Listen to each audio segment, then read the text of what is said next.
MTV news Kannada ವಾಹಿನಿಗೆ ಸ್ವಾಗತ. ಗದಗ ಜಿಲ್ಲೆ ಗಜೇಂದ್ರಗಡ ತಾಲೂಕಿನಲ್ಲಿ ಒಳ ಮೀಸಲಾತಿ ಜಾರಿಗಾಗಿ ಶ್ರೀ ಕಾಲಕಾಲೇಶ್ವರ ವೃತ್ತದಲ್ಲಿ ಮುಷ್ಕರ ನಡೆಸಿದರು.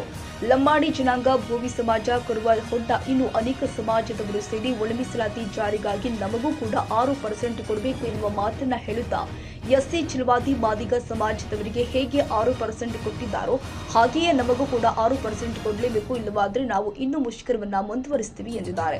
ಇಲ್ಲಿ ನಾವು ಬದುಕುವುದು ಕಷ್ಟವಾಗಿದೆ. ಮಾನ್ಯ ಮುಖ್ಯಮಂತ್ರಿಗಳು ಬಂದು ನಮ್ಮ ಬಾಡಿಗೆಗೊಳಿಸಿ ಗೊತ್ತಾಗುತ್ತೆ ಅಂತ ಭ್ರಷ್ಟಾಚಾರ ವಿರುದ್ಧ ಸರ್ಕಾರಕ್ಕೆ ಧಿಕ್ಕಾರವನ್ನ ಎರಚಿ ನಮಗೂ ಕೂಡ 6% ಒಳ ಮೀಸಲಾತಿ ಬೇಕೇ ಬೇಕು ಅಂತ ಮಾತನಾಡಿದ್ರು.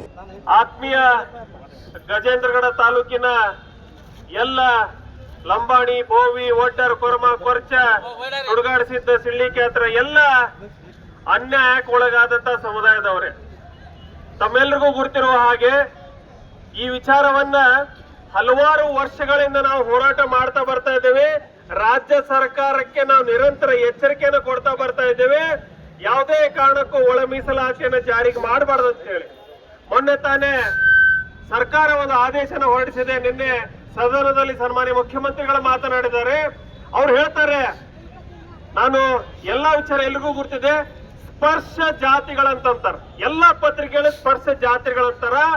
ಸನ್ಮಾನ್ಯ ಮುಖ್ಯಮಂತ್ರಿಗಳ ಆದಿಯಾಗಿ ಯಾರ್ಯಾರು ನೀವು ಸ್ಪರ್ಶ ಜಾತಿಗಳಂತೀರಿ, ಇದೇ ಗಜೇಂದ್ರಗಡದಲ್ಲಿ ಹೋಗೋಣ, ನಮ್ಮ ಜಾತಿಯನ್ನು ಹೇಳಿ ನಮಗೊಂದು ಮನೆ ಬಾಡಿಗೆನ ಕೊಡಿಸ್ರಿ, ಅಂದ್ರ ನೀವು ನಮ್ಮನ್ನ ಸ್ಪರ್ಶ ಜಾತಿ ಅಂತ ಹೇಳಿ ಅನ್ನಕ್ಕೆ ನಾವು ಲಾಯಕಿರ್ತೀವಿ ಅಂತೇಳಿ. ನಾವು ಸಂಪೂರ್ಣವಾಗಿ ಅಸ್ಪೃಶ್ಯರು, ನಿರಂತರ ತುಳಿತಕ್ಕೆ ಒಳಗಾಗಿದ್ದೀವಿ, ನಿರಂತರಕ್ಕೆ ಅನ್ಯಾಯಕ್ಕೆ ಒಳಗಾಗಿದ್ದೀವಿ. ಇನ್ನೂವರೆಗೂ ನಮಗೆ ಸರಿಯಾದಂತ ಶಿಕ್ಷಣ ಇಲ್ಲದೆ ಇರೋ ಕಾರಣಕ್ಕೆ ಎಲ್ಲೇ ಗೋವಾ, ಮಹಾರಾಷ್ಟ್ರ, ಕೇರಳ, ತಮಿಳುನಾಡು, ಆಂಧ್ರ ಪ್ರದೇಶ ಹೋಗಿ ದುಡಿದು ನೀವು ಗಣತಿಯನ್ನು ಮಾಡಿದಂತೀರಿ, ಮನೆಗೆ ಮುಟ್ಟಿದನಂತಂದ್ರೆ ಪ್ರತಿ ಮನೆಗೂ ಇನ್ನೂವರೆಗೂ ಹೋಗಿಲ್ಲ. ಇದೇ ನಮ್ಮ ಗದಗ ಜಿಲ್ಲೆಯಲ್ಲಿ ಆದಂತ ಘಟನೆ. ಅಲ್ಲಿ ಒಬ್ಬ ಶಿಕ್ಷಕ ಹೇಳ್ತಾನೆ ಏನಂತಂದ್ರೆ, ನೀವು ಆದಿ ಕರ್ನಾಟಕ ಅಂತ ಬರ್ಸಿದ್ರೆ ಮಾತ್ರ ಅದು ಸರ್ವರ್ ಬರುತ್ತೆ, ಆದಿ ಕರ್ನಾಟಕ ಬರಂಗಿಲ್ಲ ಅಂತೇಳಿ. ಇದನ್ನ ನಾವು ಎಲ್ಲರೂ ರವಿಕಾಂತ್ ಅಂಗಡಿ ಅವರು ಆದಿಯಾಗಿ ಜಿಲ್ಲಾಧಿಕಾರಿಗಳ ಸಮ್ಮುಖದಲ್ಲಿ ಖಂಡಿಸಿದ್ದೀವಿ. ಇಂತಹ ಮೋಸದ ಆಟವನ್ನ, ಇಂತಹ ಅನ್ಯಾಯವನ್ನ ನಿರಂತರವಾಗಿ ಗದಗದಲ್ಲಿ ಮಾತ್ರವಲ್ಲ ಕರ್ನಾಟಕದಾದ್ಯಂತ ಮೊಳಗಿಸಿ ನಮ್ಮ ಸಮುದಾಯ ಜನಸಂಖ್ಯೆ ಕಡಿಮೆಯನ್ನ ಮಾಡಿ ನೀವು ಯಾವುದೇ ಕಾರಣಕ್ಕೂ ಮುಂದೆ ಬರಬಾರ್ದು. ಈ ಹಿಂದೆ ನಮಗೆ ಕ್ರಿಮಿನಲ್ ಟ್ರೈಬ್ಸ್ ಅಂತ ಹೇಳ್ತಿದ್ರು. ಕ್ರಿಮಿನಲ್ ಟ್ರೈಬ್ಸ್ ಅಂತಂದ್ರೆ ನಾವೆಲ್ಲರೂ ಕಳ್ಳರು, ಕಾಕರು, ದೊರೆಡೆಕೋಡ್ರು ಅಂತ ಹೇಳಿ ಬ್ರಿಟಿಷ್ ಸರ್ಕಾರದಲ್ಲಿ ಮಾಡಿದ್ರು. ಮುಂದಿನ ದಿನಮಾನಗಳಲ್ಲಿ ಈ ಕಾಂಗ್ರೆಸ್ ಸರ್ಕಾರ ಇನ್ನು ಮಾಡ್ಲಿಕ್ಕೆ ಹೊರಡ್ತಾ ಇದೆ. ಹಾಗಾಗಿ ಈ ಕಾಂಗ್ರೆಸ್ ಸರ್ಕಾರಕ್ಕೆ ನಾನು ಧಿಕ್ಕಾರವನ್ನು ಹೇಳ್ತೇನೆ ಬಂಧುಗಳೇ. ಹಾಗಾಗಿ ಬಂಧುಗಳೇ, ಏನು ನಮಗೆ ಅನ್ಯಾಯನೂ ಮಾಡ್ತದೆ ನೋಡಿ. ಈ ಹಿಂದೆ ಸದಾಶಿವ ಆಯೋಗದಲ್ಲಿ 3% ಅಂತಂದ್ರು ನಿರಂತರವಾಗಿ ಹೋರಾಟ ಮಾಡಿದ್ವಿ, ಅದರ ತಟಸ್ಥ ಇಟ್ರು. ಅದಾದ್ಮೇಲೆ ಮಾಧುಸ್ವಾಮಿ ವರದಿಯಲ್ಲಿ 4.5% ಅಂದ್ರು, ಅದನ್ನು ನಾವು ಹೋರಾಟ ಮಾಡ್ತೇವೆ, ಅದನ್ನು ತಟಸ್ಥ ಇಟ್ರು.